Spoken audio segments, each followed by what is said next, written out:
Ladies and gentlemen, we're here.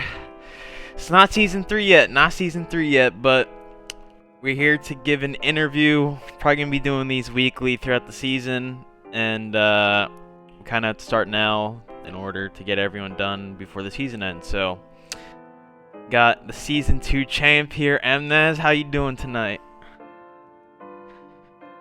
I'm doing good. About you? Uh, just another day. Just another day. Yes, sir. Alright. Time to peel off the band-aid. First question.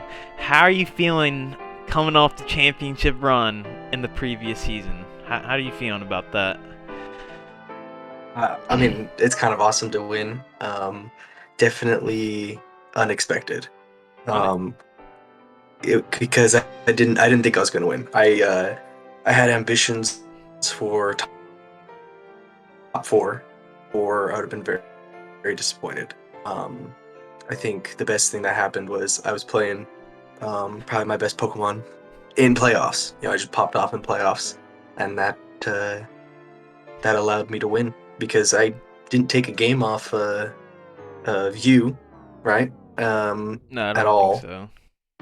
I went 0-4, and then I was able to win, beat JC, who I didn't beat before. So just it's kind of crazy. Like I had no expectations to win. Obviously, I tried, but if I didn't win, I wouldn't have been like crushed. Right.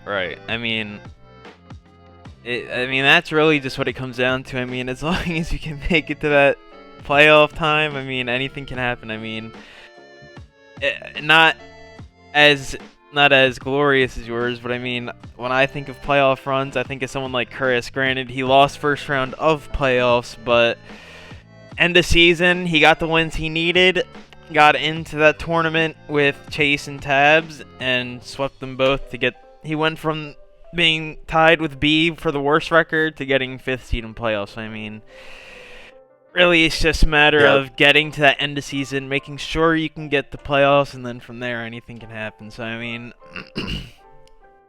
I've said this before, I'll say it again. Yeah. Sorry, what were you going to say? Yeah. I was gonna say he popped at the right time. Unfortunately, he just had to face me. Yeah, I mean, unfortunately, I mean, kind of going to what I'm saying, I mean, if there's one thing I'm glad about for season 2 is that JC didn't win, because can't have no back-to-back champs. So going into season 3, I'm doing everything in my power to make sure you ain't winning. Semi season 1 finalists, runner-up season 2, season 3. It's the progression here. It's the progression. I'm winning next Yeah. season. It's in the books. It's in the books. Okay, Yeah. so now moving on to You're just season. moving up every time. That's what I'm saying. Gotta shut up. I'm not. If I see, I hope I see you in finals again. Ain't no way. I don't got Shaman this time, so I can't be getting let down by nobody. Yeah. I want you to know, I have that. It's 81.7% chance for that to kill. Just want you to know. I still got that in the brain. Yeah. No, I know. I just risked it, and the game decided to bless me. I mean, granted, I wasn't guaranteed to win the game because of that, but the game goes very differently if I do get that. So, Yep. just gotta get lucky. All right, so Your mind, dude. Just put that out of your mind. I'm trying my best, man. I'm trying my best. Okay, so of all things to franchise from your team from season 2, why did you go with Fortress? Yeah. So I went with Fortress because it gave me so many different things, from hazards to hazards removal to momentum. So, of all the things to franchise, it gave me everything, and in my head, it allowed me to team build and prep for the draft differently.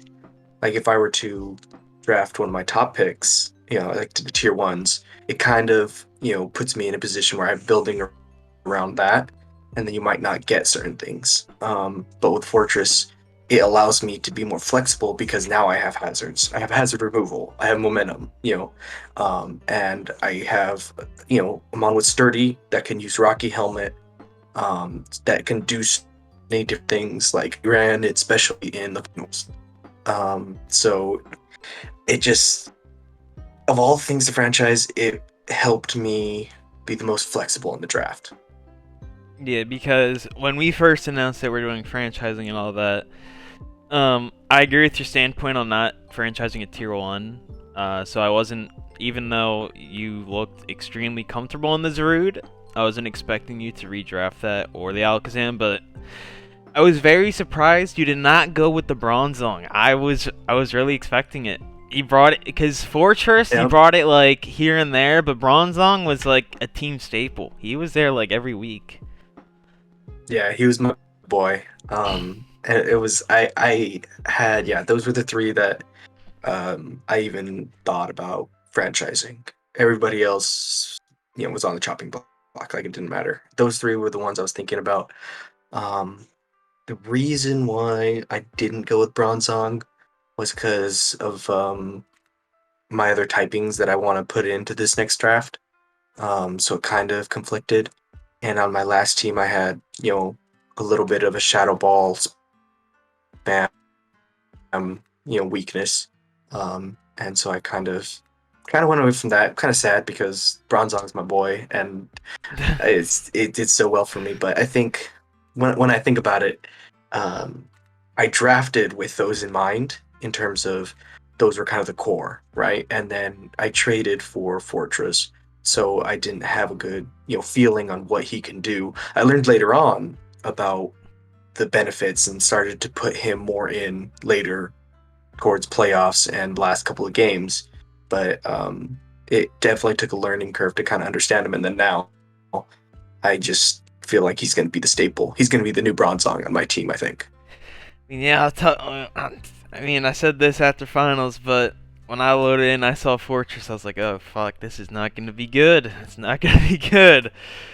Again, it's just bug steal. Things like Scizor, Escavalier, Fortress. It's just if you don't bring a fire move that week and they show up, it's like, how the fuck do I kill this thing? Yep. All right. All right. So, kind of tying in everything for season 2. What do you feel like you did best throughout regular season and playoffs, and what do you think you struggled with the most? Um, Probably they like I think I have an answer for both, which is like the same thing, which is until playoffs, kind of be a gatekeeper. Um, like I did not lose to anybody but like the top three, and then my kryptonite, um, the man who we shall not speak of. You sure you don't want to bring up But his I name? Sure. nope, nope, I'm good, I'm good. Alright, alright. I lost to you, JC, Tanner, and I couldn't seem to grasp how you guys wanted to play or how your teams kind of worked. And so it was really struggle trying to prep and stuff like that. But everybody else, I was not scared of, at all. I think the only one I was really scared of was Wu, and I think we went to a game 3, like had one of the best games. Um, but besides that, like I knew that after playing everybody once, I need to be top 4 because I knew that I could beat everybody else. And then I had some struggling matchups, but and then I just popped off at the right time. But throughout season 2, it was just I felt that I just couldn't reach that top potential. Um, and then playoffs is a different story. Yeah, I mean, again, as long as you can get there, that's all that matters. Especially since we're changing it up this season. The only people who are going to be playing twice this season are the people in your division, and chances you see them in playoffs aren't the highest.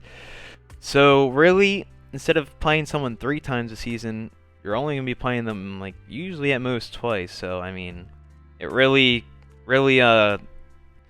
makes prep a lot easier, in my opinion, because you're not gonna be like, all right, we've been through this song and dance twice now. I kind of know all the tricks up their sleeves. They know all my tricks. Like, how's it gonna go down this third time? So, I definitely think that it's gonna be helpful, and I think that it's probably gonna benefit the teams that performed well in season 2 more than the teams that didn't perform as well. But again, with everyone having a full season of experience under their belt now, I mean, I really don't see it as that big of a deal. I think everyone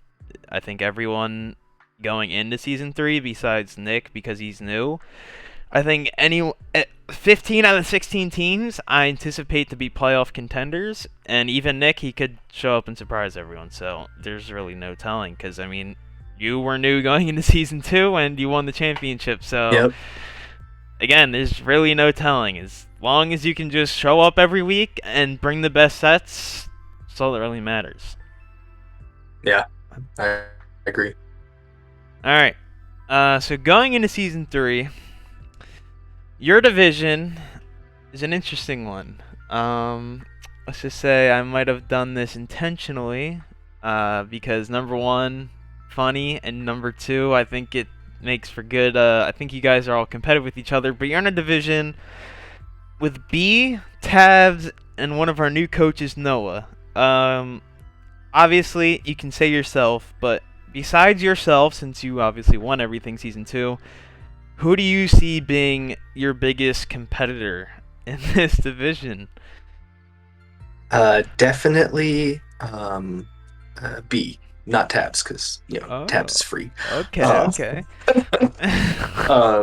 no, but I do think depending on if B doesn't get sniped a lot and he gets comfortable with it, I think he will give the most trouble in the division, because me and tabs were obviously the top uh, uh, outside of the new coach, because we don't really know, but I kind of expect me and Tabs to kind of be at the top 2 of the division. But I don't like. I think all divisions are stacked. That's a problem because it's gonna be hard. Um, but I think B can definitely sneak in, and if we like, and we have to be like the number 2 guy or whatever in the conference, or whatever. So like that, it's you have to win the division really. Yeah. Um, I again, I've said this going into the end of last season, because I know B got really down. But if he didn't come into the league if he didn't inherit an 0-4 record, Chris probably doesn't make playoffs. So, Yep. um, Which makes my playoff run more scary, honestly. especially with the Yeah, team he's been sharing around and DMing to people. I mean, oh boy. it's nice. Yeah, it's a good one. It's a good one. And then just to take a look at the other division within your conference, it is JC, Josh, Preston, and Biff. Josh and Biff are 2 new coaches as well. But again, I know this one's a little bit harder because 2 new coaches as well. But I mean, obviously, I guess we're anticipating JC to be the leader. But do you? Because Josh, Biff, no, like all of our new coaches besides Nick, they've been in other draft leagues before. They probably have more experience than us. But do you anticipate Biff and Josh to step up to JC's level, or do you anticipate JC to just kind of run that division? You see Preston making a big step up this season. What are your thoughts on that division? Because these are going to be the people that you're going to have to be playing in playoffs potential, or if you make, well, you're probably making playoffs, but if you make playoffs, these are going to be the people that you're going to have to be facing. So, what are your thoughts on the Sapphire division? Like I'd have to find out about the new coaches, 'cause, yeah, like I said, I don't know anything about them. Um, Preston, I think the more experience he gets, the better he's going to be. So it just depends on his matchups to them. But yeah, I think JC is expected to run that division. Especially, he's been talking where he's going to step it up. He's not going to kind of have fun, as he puts it, with his drafts and stuff. He's gonna try to go all haymakers and just try to run the season. So I do definitely expect him to run that division, and hopefully I could win my division to kind of be on the opposite and wait to face him later into the playoffs. That's obviously the goal. Yeah, I mean, if it's a run back of if it's a run back of the semis again next season, I mean, I really don't see why you don't take that set either. I mean, again, just the plays you were making in that semis game. I mean, the call. I think I have the recording somewhere, but the call in the peanut gallery, the mega horn on the Starmie was top one play of last season. There's no other play that even comes close in my mind. That was yeah, it's a risk and a half, and it worked out well for me because I had to hit the move too. Yeah, I mean, I was calling you Mr. Consistent all last season, but I think the new title that I should give you is Ice in the Veins, because that run like, when I saw the after you beat JC, I was like, God damn. Oh my god. Yeah, no, I remember my like the thought process I had for each match of the playoffs was Chris. I had no worries. I had my team prepped like weeks prior to me facing him, and I used that same team. Didn't change nothing. I knew I could beat him. Just my team against his, I felt countered it, and he could change things up, but I felt super confident. With JC, it took a lot of prep, but I actually felt confident. I felt that if I outplayed him, make a couple of plays to kind of put myself in the position, I was going to win. And then if he, played better than me, things happen, then I'll be like, all right, that makes sense. But I'm very happy I came out. And then the finals, I was not confident. I tried really hard, prepped. I was not. I knew, like, it just came down to the play of the day, playing on that day. And I came out with it, and I'm stoked. I mean, listen, I mean, obviously you can't see this, but people watching the YouTube video, this was the team I thought Mnaz was bringing. I was expecting Psychic Terrain with Mega Alakazam, Zarude, Bronzong, Duraludon, and Darm, and he brought 3 of the 6. And if you go back and watch my replay on my channel, I literally said this can either be a really good thing or a really bad thing, and it turned out to be a very fucking bad thing. Yeah, because again, when I was prepping, I was like, I can't Sucker Punch with Pult. I don't want to Scarf it because I knew your Zarude was... Again, I was very surprised that it wasn't Scarfed because, again, last time we played, the Banded one didn't do much, but I was anticipating Scarf Zarude, so I was like, there's really no point in me Scarfing that. I'd rather Scarf Infernape. So yeah, I mean, when you have a team that can just do so many different things at once, it makes it very hard to prep. And yeah, just those last minute trades you made going into playoffs, it really, maybe the picks like Coco and Ndidi didn't do that much, but their presence alone and having to play around the terrain, and then even in prep, it really changes how the game can go out before the game even starts. So I think those are some great trades you made going into playoffs. Yeah, as it was crazy. I mean, they each helped me in one individual match, so it was definitely a good thing. Yeah. Again, the man that shall not be named Tabs. You play in week 2. Your first game, your first set with him of next season. Obviously, we both know what both your teams are going to be. Obviously, we don't got to spoil nothing here, but just assuming you both don't get sniped, and obviously without saying the Pokemon's names and all that, how confident are you going into that set with Tabs week 2? And what do you think that he's gotten better, or do you think he's kind of been at the same level? And do you think since you've grown so much more, do you think this is gonna be a free dub? It's not a free dub, Oh, because we've been scrimming a lot, and there's just he has so many things on his team that can, you know, he could be down 5 mons and I have 6, and one of them can sweep. He has a couple of those, and so it's gonna be difficult. I think I've won more than I've lost, but that's just us bringing random things and testing things out. So when prep actually comes, it's gonna be hard, and I think it's gonna take more on me to limit his heavy hitters than it is for him to try to do that to me. I think I have to limit him, which is going to be the hard part. And so I think it'll be game 3, and I want to say I'm going to win, but I like mean, I have hey, to. I'm in your corner on this one. You know, I mean, you're not the underdog per se 'cause you won the chip, but in this rivalry you got going on with your boy, even in RDL, you couldn't pick up the dub against him. So I mean, you're the underdog here. I'm in your corner on that one. Yeah. Um, and I mean, I, obviously we know he's franchise low punny, so we can talk about that pick. But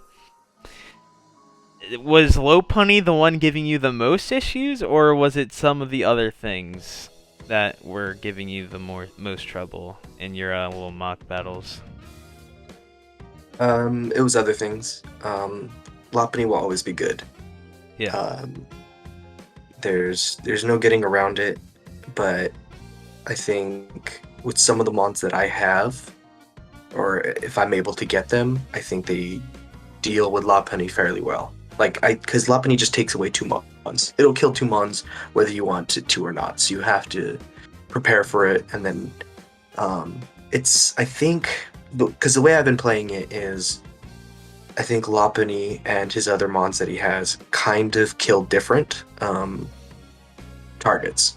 Right. So if I'm able to take out one of them while keeping my counters to his other mons, I think it stays level. But as soon as one, I think of his goes down early, one of his top heavy hitters goes down early, I think it's really hard for him to come back because he doesn't have an answer if I keep my mons alive. So it's difficult, but Lopunny's just the staple. It's not necessarily the one that I'm worried about. Right. I mean, I'm pretty vocal about it. I think if there was ever a mega that we should ban, it should be low punny. Just every I'm on generation. that boat. Yeah, I mean, every generation since they took out megas, they've been indirectly buffing her like fucking crazy. And Pokemon Company, just why? Stop. It was already one of the best megas before. We don't gotta go through this every fucking generation. Yeah, I'm getting real Yep. fucking. Why do we give her Mach Punch? Like, she already gets Fake Out. Can we not do that? Can we, Pokemon, please? Alright. Yeah. Moving past tabs. Obviously, you said each division is stacked, but if you were to give the title of Dark, you know what I mean by Dark Horse, right? Yeah. Yeah. So if I were to give you Dark Horse of, even if you don't have a divisional Dark Horse, conferential, like conference-wise Dark Horse, who do you think is someone who's probably gonna be slept on during the season, but like you can probably make a big show off in playoffs? If you need me to read off the divisions, my conference, well, my division is me, Chris Wu, and then the new guy New. And then the other division of my conference is Tanner, Chase, Jake, and Nick. Or, not Jake, Croc. So of those 8 teams, who do you think is someone that has the potential to maybe repeat something like you did in Season 2? Probably. I think I'd have 2. So for your conference, it'd probably be Chris, because I think he has the pop off potential, right? He needed to get wins, he got them, and hopefully gets a slightly better draft, maybe just against me because I think either I countered him or my playstyle counters him, whatever. Um, Rapier here into Charizard X. That's just a that's a rough matchup to say yeah, the least. yeah.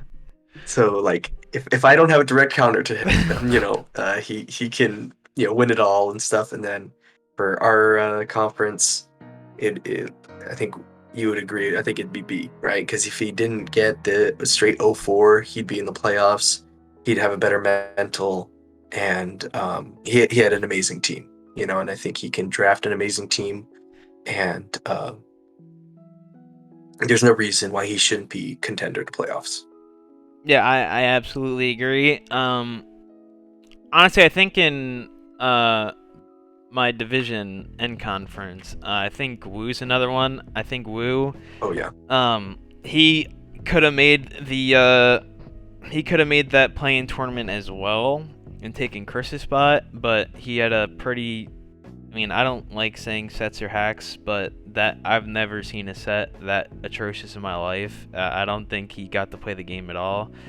So if that set goes differently, I think Wu probably makes playoffs, and especially with how him and Chris are kind of similar, except Chris had a very low beginning and a very high end. Wu had just, again, kind of like you, but at like a lower level of play, just a very consistent season throughout. So I think Wu's another good one, and then one that I'll always do is my boy Chase. Just don't get sniped. Yeah, just don't get sniped 5 times. It's that easy, dude. But I think Chase, with the team that he has crafted now, and since he obviously franchised Nidoking and having him for a third season in a row, I think he's more comfortable than ever.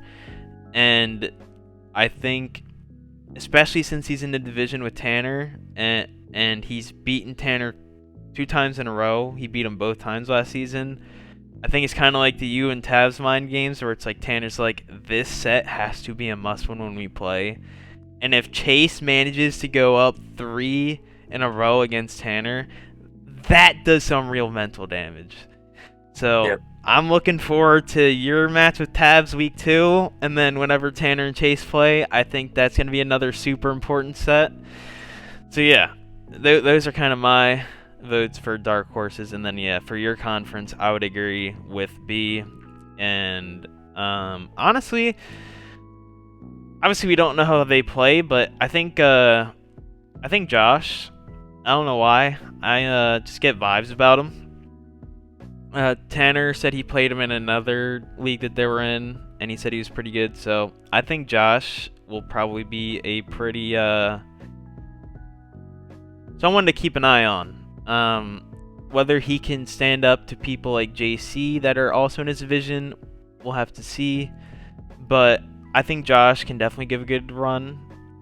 And Preston, if he just does scissor things again, he's going to be looking pretty good. Yeah. Yeah, this is like me talking without knowledge of the new coaches. So they could be absolutely insane and be like a number one guy in their division. I just have no idea. Yeah, I mean, when someone's new and you don't know them at all, obviously it's hard to go off of. But just based on the fact that they have prior league experience, I think all of them are definitely going to be playoff contenders for sure. So with 14 games next season, obviously going into playoffs in season 2, I think you were 10-7. So with 11-7, I think, something like that. We played like 18 games. So with 14 games, make a prediction. What do you think your record's gonna be? Um, let's see. Well, it's unfortunate that I have to face you and then Tabs week 1 and 2 because like the Tabs has to be a must-win game for me, right? Like it's That's gonna whichever be one of some us wins real that mental game is damage. it's gonna be that person's gonna be immediately in the running for number one in our division. Um, so okay, 14 games, face my division twice.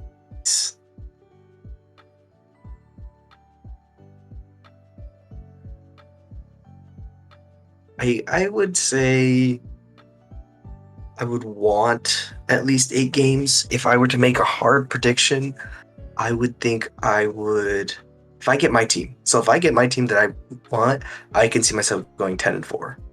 Um, the expectation is to get 8 because that might get me to the playoffs, and that's kind of how I base things. But I definitely think I can get 10-4 easily, because I definitely don't think I am like number one ranked in the league. Like if we were to do power rankings on just skill from last season, even though I won, I think I popped off at the right time. I still probably consider myself in the top 4, but I'm not close to being top tier yet. And that's going to be the goal, to try to push myself ahead. But I still got a lot of work to do. I think you're being a little too modest. I think, I mean, your regular season performance wasn't the greatest, but your end of season performance obviously showed. I mean, you beat me and JC pretty convincingly. So honestly, if I were to do That's it, if I could do it again. Like if I win my first 2 games, then I might say, all right, maybe I'm top 2 or whatever. And then see how my match with JC goes. But I think I just popped off at the right time. So we have to wait to see if I can do it again. That's what I'm waiting for. I need to do it again, then I can consider it. But yeah. all right. And personally, my opinion, this is my 2 cents. I don't care if I make anyone mad here, but if I were to do a top 3, it's probably you first, JC, then me. Tanner, losing to teams he probably shouldn't have been last season. Granted, I lost to Chris, but listen, I went 13 or I went 15-3. I lost to JC, Tanner, and Chris. Tanner lost to his brother twice and Chris, and then me and JC. So I mean, Tanner, no hate, but I think Mnaz definitely showed that he is definitely top 2, top 3, or I put him in top 1, but I think definitely you're top 3 now. I personally don't think. I mean, pop off at the right time. I mean that's really all it takes. So uh, You did beat Tanner in semis, so you yeah, but can put him ahead. You could put yourself ahead of him in that. well, no. What I'm saying is, like, if semis was you versus Tanner, the way that you were performing, I don't think he would have won. You were working on different brain waves from the rest of us going into that playoffs, and I just personally I think season would have ended the same way if me and your spots switched in the in the playoff bracket. That's just my opinion. All right, and the last question. It's a little optional, but you decided to take the first pick going in the next draft. Do you want to tell people what you're picking, or do you want to keep it on the low for next weekend or whenever we decide to do the draft? I'll say it now. It's pretty solidified. All right, let's hit us with it. What is the M Nussy taking first overall pick going into the season 3 draft? We'll be taking Chen Pao. Chin Pat. All right. I mean, you better hope that you don't get mocked. You're gonna be dealing with a lot of mock punches next season, but hey, I got Fortress. That's true. That's very steel, true. Bug resist, Rocky helmet, defense out of the wazoo. So it's okay. It's okay. You want to like the rest of the team, or Hey, you guys know too. That's all you need to know. Alrighty. That's just this is the first of the many interviews we'll probably be doing this season. Who I'm grabbing next week, no idea. But is there any final words you want to give to everyone else in Big Juice, or are you good? The goal is to go back to back, but we'll see. I definitely am a fan of the new divisions and conferences we have. But I'm just excited and scared for this wild, wild west of a draft. So I have 2 picks that are guaranteed, and that's about it. Yeah, I mean that. Truthfully, that was the only reason. I mean, obviously bragging rights is always there, but the main reason I wanted to win finals was so I could be in the position you're in, where you're guaranteed a wheel pick because, um, I'm almost dead center in the draft, and that fucking sucks. That really sucks. So, yeah, everyone, this has been the first interview of season 3 with Mnaz, the current champ. We're gonna get out of here now. See y'all later.